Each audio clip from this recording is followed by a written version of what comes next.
when you're sparring. All right, what we're seeing now is what happens if you kick your opponent below the hogu, below the chest guard. You receive the gamchum penalty for kicking the leg. All right, you see the referee will motion with the hand down, indicating an attack to the lower extremity. Now, if an athlete lifts his leg, his cut kick lower than the hogu, you have to immediately follow that lift with a subsequent technique. If you do not follow that with another technique, with an attempt to score, you will receive the gamchum penalty.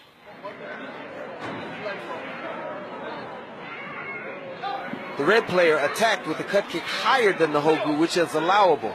The blue player responded with a cut kick that was lower than the hogu, which, as we said, is not allowed, which is why he received the gamchum penalty. Again, which is signified with the crossed arms.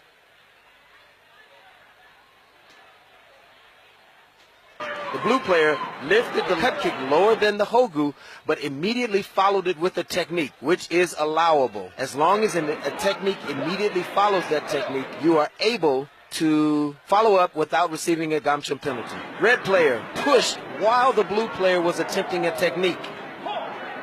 Because he pushed while the blue player was attempting the technique, he received the gamchum penalty for pushing, and the blue player did not receive the gamchum penalty for falling.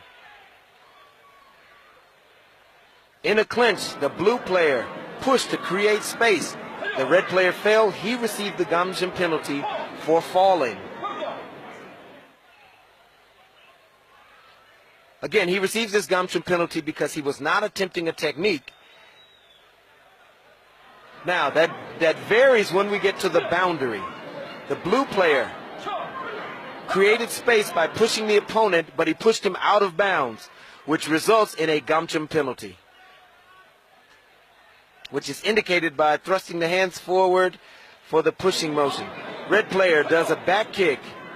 Blue player counters with a cut kick to the butt, which is lower than the hogu or the chest guard.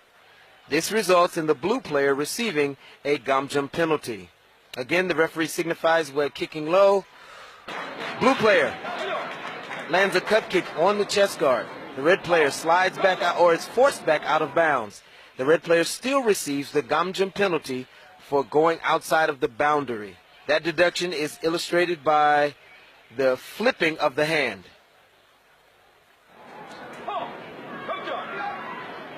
Red player delivers a cut kick to the hogu. Blue player falls. He receives the falling penalty because he was kicked in a legal scoring area and fell. In a clinch, blue player delivers a hand technique to the face or to the head or anywhere above the collarbone. The blue player receives the gamchum penalty for striking the face. In a clinch, the blue player grabs the red player's chest guard. He receives the gamchum penalty for grabbing. Blue player delivers a cut kick, which is a legal technique, but attempts to kick a fallen opponent. And kicking a fallen opponent is a gamchum penalty.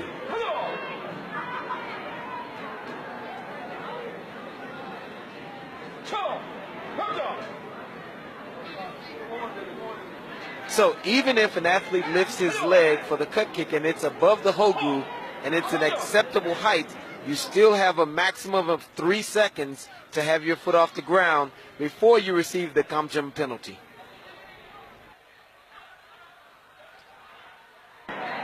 Blue player receives a gamchum penalty for avoiding the match, which is signified by the fists. Now the blue player receives a gamchum penalty for unsportsmanlike conduct, taunting or goading another opponent, which we must note is not the way Mr. Robinson, Ethan Robinson, the blue player, carries himself. Here we have an irate coach who has gotten out of the 1 meter coaching square. He receives for his player a gamchum penalty for unsportsmanlike conduct. And then he attacks. Perhaps this young man has been worked too hard, and now he's having a fit. This, we hope, helps you understand some of the rule modifications that are in play as of 2017. As always, we strive to make sure that you completely understand the field of play so that you can give your very best in the field of play.